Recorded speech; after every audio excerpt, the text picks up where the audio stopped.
Salut à tous, ici Michael, j'espère que vous allez bien. On se retrouve aujourd'hui pour une nouvelle vidéo consacrée au logiciel Blender. Nous sommes toujours dans la formation aujourd'hui. Gros sujet, on va parler des UV et du texture painting.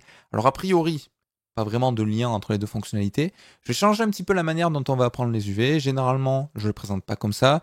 Si vous voulez l'ancienne méthodologie, vous pouvez toujours vous référer à mon ancienne vidéo sur l'autre formation. Mais là, j'ai décidé de voir les UV de manière beaucoup plus concrète. Donc avant, c'était un peu théorique. Donc dans un premier temps, je vais vous montrer le lien entre les UV et la 3D, le texture painting, la projection 2D 3D, comment on passe d'un environnement à l'autre, c'est ultra important. Et ensuite, quand on fera vraiment des assets de A à Z, on mettra en application les UV. Alors déjà, les UV, c'est quoi? Si je sélectionne mon cube et que je vais en haut à droite pour changer la fonctionnalité en UV Editor et que j'appuie sur Tab pour passer en mode édition, vous avez ceci. Normalement, c'est censé vous rappeler quelque chose. Les fameux patrons qu'on faisait au primaire, si vous avez ça, que vous découpez une feuille de papier, en repliant cet espace-là qui par défaut est planaire, vous pouvez obtenir un volume qui représentera le cube présent à gauche. Le but de la 3D, c'est quoi? On est en volumique, en X, Y, Z, donc on a bien la 3 dimensions qui est présent, mais quand on va passer sur la partie matériaux, shading, etc., les textures de type bitmap, PNG, JPEG, XR, ce que vous voulez, constituées de pixels, mais eux, ils représentent une image 2 dimensions. Donc on doit passer de la 3D à la 2D et de la 2D à la 3D. Pourquoi? Parce que si je représente mon cube ici, si je dis à Blender, applique-moi une texture en bois sur mon cube, par défaut, il ne va pas comprendre. Lui, ce qu'il veut, c'est, il a des éléments 3D, on doit trouver une manière d'aplatir, d'aplanir sur une face, enfin sur quelque chose de planaire, mes éléments en 3D, pour projeter une texture, et ensuite refaire l'opération inverse pour conserver la texture sur les éléments 3D. Je ne sais pas si vous voyez ce que je veux dire, vous allez très vite comprendre avec le texture painting, c'est pour ça que j'ai essayé de regrouper les deux aujourd'hui, pour vous montrer un petit peu comment ça marche. Mais ça, c'est la même représentation. Représentation 3D du cube, représentation 2D du cube, qui est découpé, et voilà, et on va faire des allers-retours. Donc si je retourne en Object Mode. Si je vais en haut dans le Texture Paint, voilà ce qui se passe. J'ai automatiquement un layout qui représente ceci. Donc j'ai mes fameuses UV qui sont représentées là. J'ai mon élément 3D qui est représenté là avec une texture qui ne nous plaît pas, une couleur qui ne nous plaît pas, pardon, parce que quand il y a cette couleur dans Blender, c'est pas bon signe. Ça veut dire qu'il lui manque des éléments. Il lui manque quoi comme élément? Il lui manque une indication pour savoir sur quel type de texture il doit peindre. Là, je vais vous montrer comment peindre en temps réel à la main, avec une souris ou avec un stylet si vous avez une tablette graphique, des éléments sur vos mèches 2D, 3D, pardon, ou en 2D, vous choisissez. Ce qui est vraiment cool, c'est que ça vous donne vraiment le plein potentiel en termes de direction artistique, vous n'êtes pas bridé par rapport à des vraies textures ou par rapport à des shaders procéduraux, et vous pouvez automatiquement peindre sur vos objets. Donc vous allez peindre des textures 2D. C'est pour ça qu'on est obligé de travailler sur des UV. Alors, la grosse différence avec des textures procédurales, qui elles peuvent être générées en 3 dimensions, c'est pour ça qu'on n'a pas forcément besoin d'UV lorsqu'on utilise des textures procédurales qui sont du coup, elles, générées sur du XYZ. C'est la grande différence entre des bitmaps et du procédural, selon les algorithmes, bien évidemment. Donc, ce qui va nous intéresser, c'est en haut. Par défaut, on a du texture slot. Blender nous dit, tu peux créer tout type de texture. Je vais cliquer dessus et je vais cliquer sur mode, on va passer en matériel pour le moment. Et dans nos textures, je vais cliquer sur plus. Et là, il me demande sur quelle entrée du shader je veux créer une texture. Donc quelque chose qui est intéressant, je vais juste afficher le shader editor en haut à droite. Alors il va être en petit parce que c'est pas forcément quelque chose qui est ultra utile dans un premier temps. Ça, dans un second temps, on viendra toucher des trucs, mais pour le moment, c'est juste pour vous expliquer. Si je crée un texture slot et que je lui dis fais-le sur la base color, il va me demander plusieurs choses. Déjà, le nom de la texture que je veux créer.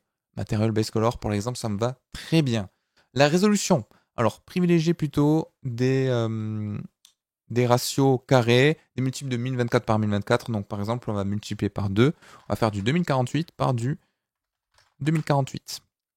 Alpha blanc, c'est très bien. Pas besoin de 32 bits floats. Color par défaut, on va se mettre sur du blanc à 100%, pardon. Et je vais cliquer sur Add. Et là, voilà ce qui se passe. Vous voyez? Il s'est passé 3 choses.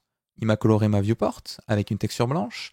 Il m'a affiché ici du Material Base Color qu'il a relié directement à ma Base Color. Comme ça, le matériel dynamiquement va être adapté. Et sur la gauche, si je dézoome, il m'a bien mis une texture unie sur l'intégralité. Et là, la magie va opérer devant vos yeux. Pourquoi? Et c'est là que vous allez comprendre normalement les UV. C'est qu'il y a une dynamique entre cette texture-là, cette représentation planaire de mon objet, et cette représentation en 3 dimensions de mon objet. Donc, si je passe en haut Alors on a différents types de pinceaux. On va passer en Paint Horde par exemple par défaut. Si je clique sur ma couleur présente juste ici, si je laisse enfoncer et que je décale, voilà ce qui se passe. Il s'est passé plein de choses. Qu'est-ce qui s'est passé là sous le capot derrière Blender? Quand vous avez laissé enfoncer votre clic et que vous avez glissé, il a fait un double calcul pour à la fois vous représenter sur l'espace 3D votre tracé que vous venez d'effectuer à la main et représenter l'équivalent dans l'espace 2D. Donc ce qui est assez intéressant, je fais un CTRL-Z, c'est que c'est dynamique dans les deux sens. C'est une relation bilatérale synchronisée. Donc si je fais une croix juste ici, vous voyez qu'il va me faire une croix sur cette face. Mais, par opposition, si je vais directement sur ma planche UV et que je fais un rond juste là, automatiquement, il va me faire un rond juste ici. Alors quelque chose qui est intéressant, c'est l'extérieur. Il faut bien comprendre que quand vous allez peindre ici, dans l'espace 3D, vous n'allez jamais, peu importe ce que vous faites, pouvoir dépasser de la planche UV. Par contre, l'inverse n'est pas forcément vrai. C'est-à-dire que là, je pourrais très bien peindre ici, ça ferait rien du tout sur mon espace 3D parce que mes coordonnées de texture 2D ne sont jamais représentées ici. Il n'y a aucune face qui représente ça. Mais je pourrais faire quelque chose par exemple comme ça, ou faire quelque chose comme ça. Et vous voyez que là, il va uniquement me représenter la partie qui est à l'intérieur de mes UV. Donc ça, c'est quand même quelque chose qui est intéressant de comprendre et qui est fondation même des UV. Donc les UV, c'est quoi? C'est une projection, ce sont des coordonnées de mes points en 3D et en 2D. Tout simplement, c'est une projection avec un changement d'espace. Donc ça, c'est quand même assez intéressant parce que vous pouvez peindre dynamiquement plein de choses. Alors là, c'est quelque chose de très basique. Vous avez des couleurs, vous faites vraiment ce que vous voulez. Vous pouvez rajouter du blur sur votre texture, vous pouvez rajouter du smear pour venir un petit peu bouger, comme si avec votre doigt, vous décaliez la peinture, donc ça peut être intéressant. Vous pouvez changer la couleur, l'intensité, le rayon de votre brosse. Vous avez même des simulations de pression si vous avez un stylet. Vous avez différents types de brush juste en bas si vous ne voulez pas avoir l'ancien affichage qui est juste là. Donc il y en a plusieurs sortes. Vous avez par exemple le airbrush qui est une sorte de comme une bombe. Vous voyez que la projection va être un petit peu différente. Nous, ce qui va nous intéresser, c'est qu'on peut également définir des masques en tant que texture directement dans Blender. Donc si je vais dans texture juste ici, je vais pouvoir faire new. Et là, il va me demander quel type de texture je veux utiliser. Donc on va par exemple mettre du cloud qui représente comme ceci. Alors là, j'ai des anciennes textures parce que j'ai pas fermé mon Blender. Ne faites pas attention, vous par défaut, normalement, vous n'avez pas tout ça. Maintenant, si je retourne ici dans le tool, je vais pouvoir descendre un petit peu, aller dans Texture Mask, et tout ça, ce sont les paramétrages de votre pinceau. Et si je clique ici, je vais pouvoir prendre ma texture que je viens de créer. Et là, automatiquement, si j'appuie sur F, vous voyez ce qui se passe? C'est pour changer le rayon. Au lieu d'avoir quelque chose qui était uni comme tout à l'heure, une sorte de cercle avec un dégradé plus ou moins prononcé en fonction de ce que vous avez choisi, mais là, j'ai bien ma texture qui est projetée. Donc ça va me permettre de faire plein de choses. Donc par défaut, pour vous expliquer, par défaut, on a un view plane. Ça veut dire quoi? Ça veut dire que si je fais un clic, vous voyez, il va bien projeter ma texture. Donc si je fais plein de petits clics, ça va marcher. Mais entre ça et ça, là, il n'y a aucune différence. C'est exactement la même projection. Et du coup, si je laisse enfoncer mon clic, vous voyez ce qui se passe? J'ai vraiment quelque chose qui, au fur et à mesure, va venir faire un trait un petit peu laid. Donc pour que ce soit plus représentatif, je vais passer en Paint Soft. Vous voyez? Alors, c'est pas la même texture. Hop là. Vous voyez, si je fais des clics, pareil, on a la même chose. Mais si je laisse enfoncer mon clic, j'ai vraiment un trait qui va pas être bien en view plane. D'accord? Parce que là, par défaut, Blender, il dit, bah, j'ai ma texture. Donc là, je laisse enfoncer mon clic. Si je décale, à chaque fois, je vais réappliquer ma texture. Du coup, on a vraiment un effet de répétition qui est pas beau, qui est pas vraiment utilisable en l'état. Ça, c'est le view plane. Ça peut être intéressant si je veux projeter, par exemple, un logo. Je pourrais prendre une texture, mettre mon logo sur la texture, juste faire un simple clic et paf, le logo serait projeté à un endroit. Donc ça, c'est ultra intéressant. Mais nous, ça va pas nous intéresser dans ce cas-là. On a le tiled. Le tiled, si je fais un clic ici, j'ai plus ou moins la même chose. Alors pas tout à fait, vous le remarquez. Et ce qui va être intéressant, c'est que si je laisse enfoncer mon clic et que je décale, vous voyez, j'ai beaucoup moins cet effet de pâté qui est un petit peu décalé avec une répétition. Parce que là, j'ai pas de répétition. La Blender, il va faire du tiling de texture côte à côte. Donc c'est pas pareil. Là où dans le premier jet, ce qu'il faisait, c'est qu'il prenait ma texture à chaque fois, il a décalé comme ça. Là, il va vraiment calculer des projections de texture côte à côte, vu que là, on a quelque chose de seamless, et comme ça, on a un effet beaucoup plus doux, qui est assez intéressant. On a également le random, donc ça, c'est celui que j'utilise le plus souvent. C'est quelque chose d'aléatoire. Donc là, si je fais deux clics, je n'aurai pas la même chose. Et du coup, si je laisse enfoncer mon clic, vous voyez, j'ai bien de l'aléatoire sur la rotation et tout. Donc ça peut être ultra utile. Et enfin, le dernier mode, c'est le stencil. si vous faites un reset transform, si jamais vous n'avez pas la texture qui s'affiche ici. Et là, tout simplement, c'est une sorte de pochoir. Donc, je vais peindre comme ceci. Et quand je vais enlever, ça va être uniquement sur la partie où des éléments ont laissé passer la peinture, entre guillemets. C'est vraiment comme si vous aviez un pochoir 2D dans la vraie vie avec une bombe et que vous peignez par-dessus. Voilà ce que ça donne.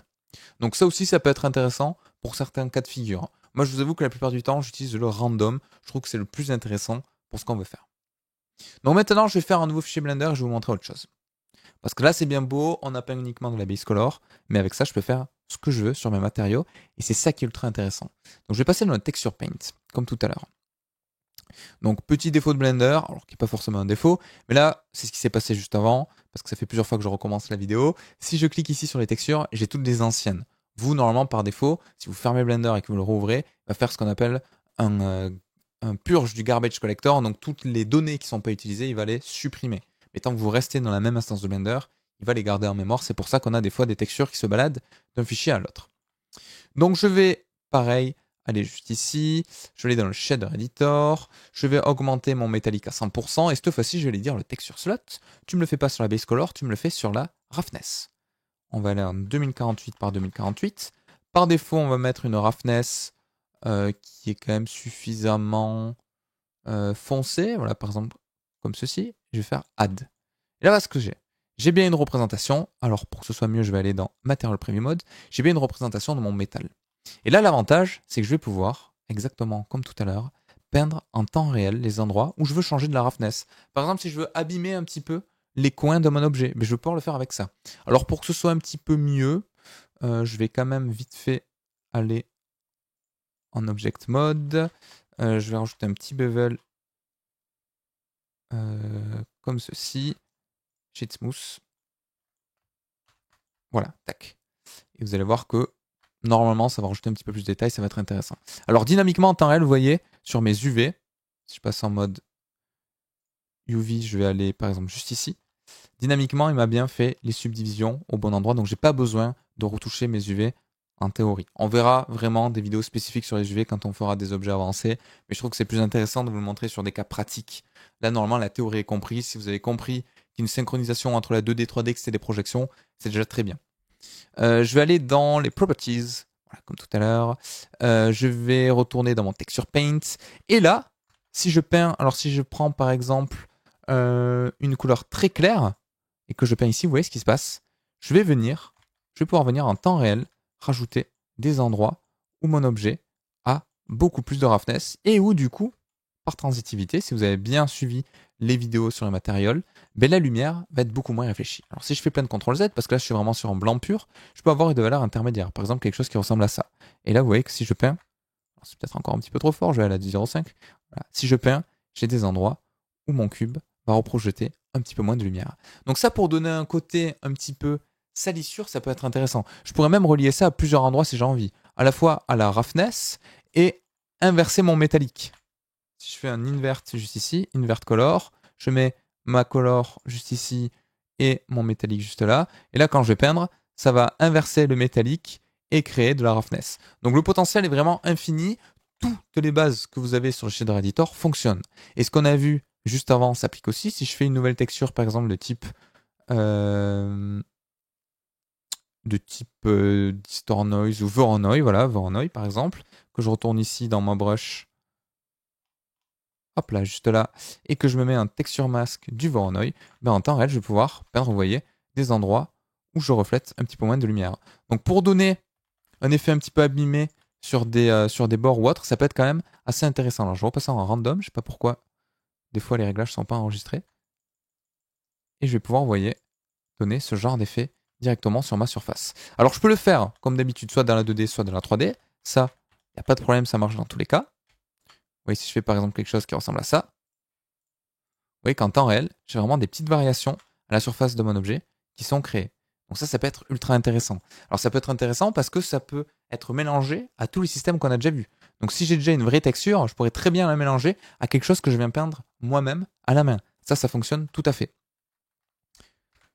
Donc, par exemple, si je prends ici une texture de color de bois, que je mets juste là, tac, je vais pouvoir par exemple mettre ce bois en base color, juste ici, Et oui, en temps réel, il y a tout qui s'ajuste. Et je vais même pouvoir, si je le souhaite, hein, rajouter une nouvelle texture qu'on va appeler base color. Voilà, add, tac, que je mets juste là. Alors, je sais pas où il me l'a créé. On peut toujours la retrouver de toute façon en faisant un image texture si je le souhaite. Aller ici sur mon material base color, juste ici. Donc là, je peux passer en material base color. Je vais pouvoir mélanger mes deux textures. Donc, je vais faire un mix color, comme ceci. Tac. Voilà, magnifique. Je vais pouvoir, par exemple, passer... Alors, je vais inverser les deux. Ça va être quand même plus intéressant. Je vais pouvoir passer en multiply, par exemple.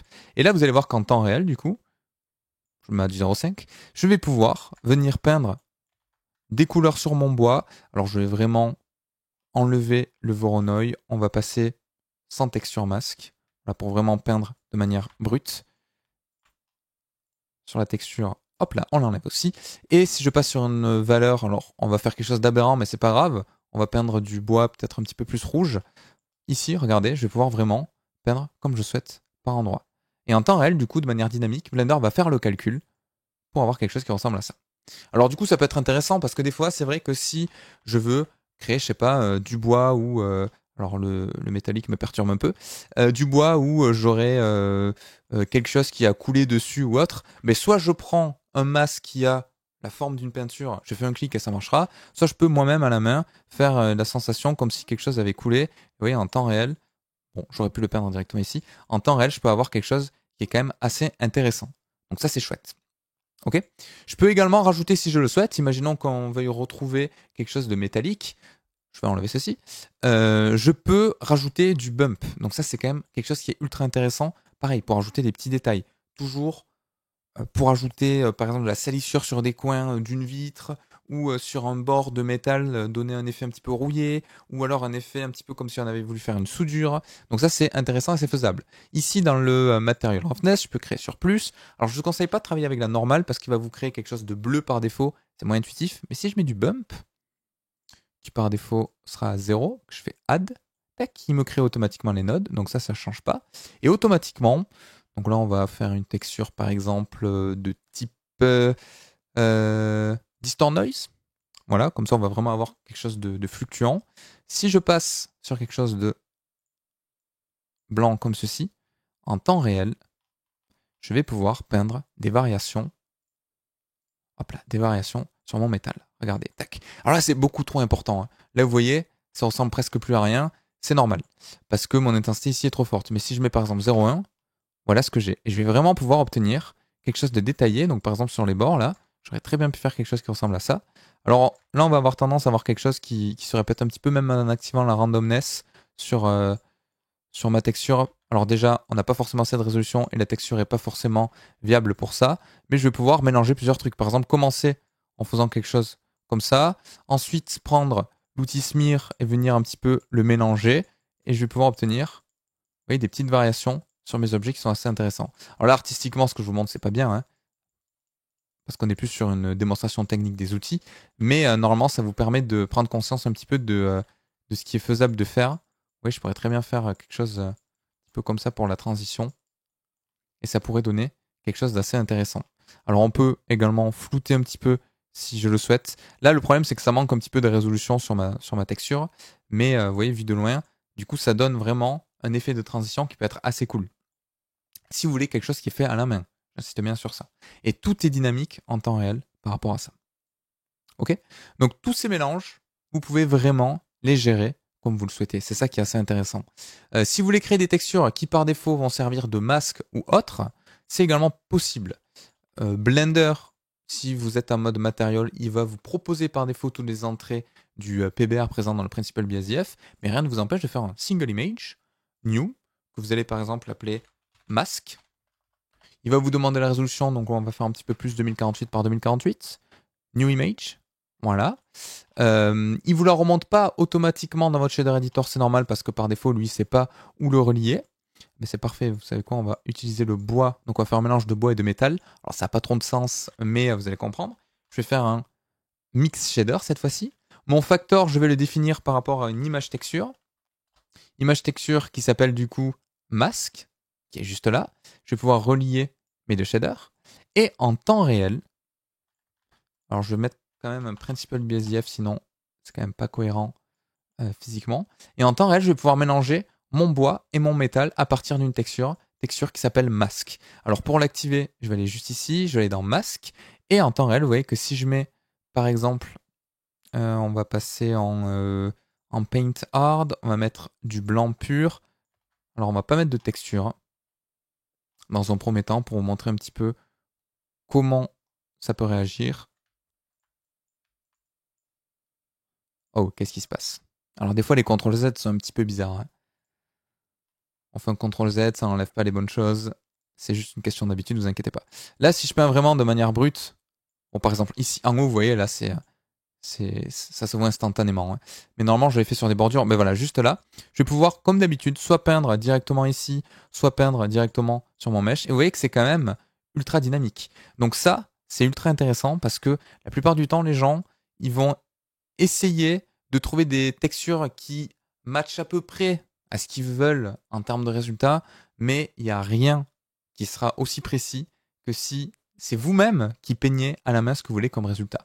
Donc ça peut paraître logique, mais quand on ne connaît pas la fonctionnalité, c'est pas forcément quelque chose qui est intuitif. Pour les transitions, je peux bien évidemment utiliser des brushes qui ressemblent à ça. Si je veux avoir une transition un petit peu plus souple, vous voyez que là, je vais passer du bois au métal de cette manière-là. Donc ça aussi, ça peut être intéressant. Donc pour faire de la rouille, pour faire des transitions, pour faire plein de petites choses. Des fois, ne vous embêtez pas à faire tout en procédural. Vous pouvez directement le faire avec du texture painting. Et donc voilà, et là je peux faire des transitions comme je le souhaite parce que je peins sur le masque. Je ne sais pas si je l'ai dit parce que j'ai tourné plusieurs fois la vidéo, donc je vous le rappelle, au pire des cas, je l'aurais dit 2 fois dans la même vidéo, c'est pas très grave. Dynamiquement, quand vous allez cliquer sur une texture, elle va s'afficher ici, et ça va être celle-là qui est active pour la peinture. Donc là, vous êtes en train de peindre votre masque, vous dites, ah ouais, en fait, moi j'aimerais bien avoir un petit peu plus de bump sur mon métal, vous pouvez retourner sur le métal, et en temps réel, peindre. Alors, oui, il faut pas passer en... Vous voyez, en fait, il enregistre les brushes par défaut sur la texture. Ça a des avantages comme des inconvénients. Moi, je vous avoue que des fois, j'aime pas trop, mais ça peut être utile dans certains cas de figure. Voilà, si je mets par exemple sur ma face du dessus, voilà, qui est juste là. Pardon, c'est celle-ci, c'est celle du côté. Je vais pouvoir peindre, vous voyez, en temps réel, retrouver par exemple du bump, si je le souhaite, juste ici. C'est peut-être un petit peu... Vous voyez, le CTRL-Z est pas bien fait. Parce que là, je peins, je vous montre un petit peu le problème. Je peins, je fais CTRL-Z juste pour annuler ça. En fait, le CTRL-Z, il en fait 2. Il revient sur le mode d'avant. Donc ça, c'est assez pénible. C'est assez pénible, et surtout qu'avant, ça fonctionnait pas comme ça. Je vais baisser un petit peu l'intensité. Vous voyez, je peux revenir peindre les éléments où je le souhaite. Donc ça, c'est quand même chouette. Donc normalement, ça vient entrecouper un petit peu toutes les notions qu'on a vues avant. À la fois le système de shader, la notion de UV qu'on a vu au début, là le texture painting. Donc tout est regroupé. Et si vous maîtrisez le système de shader, les UV, le texture painting, les textures, le procédural et tout, normalement, plus rien ne vous bloque pour faire vraiment des assets presque de A à Z de manière totalement autonome. Alors il y a juste la gestion des UV, qui là pour le coup, il faudra vraiment qu'on voit des cas concrets, parce que sinon, je peux vous montrer sur des cubes, sur des choses assez simples, mais c'est pas vraiment représentatif. Donc voilà, là déjà, normalement, si vous avez compris un petit peu la dynamique entre la 2D et la 3D, la proposition de Blender du texture painting qui peut dépanner pour des choses assez simples, sinon il y a des logiciels vraiment spécialisés dans ça, mais bon, ça a le mérite d'exister, c'est quand même assez cool. Et on a fait, je pense, le tour de tout ce que je voulais aborder aujourd'hui, donc j'espère que ça vous aura plu, et je vous dis à très très vite pour une prochaine vidéo.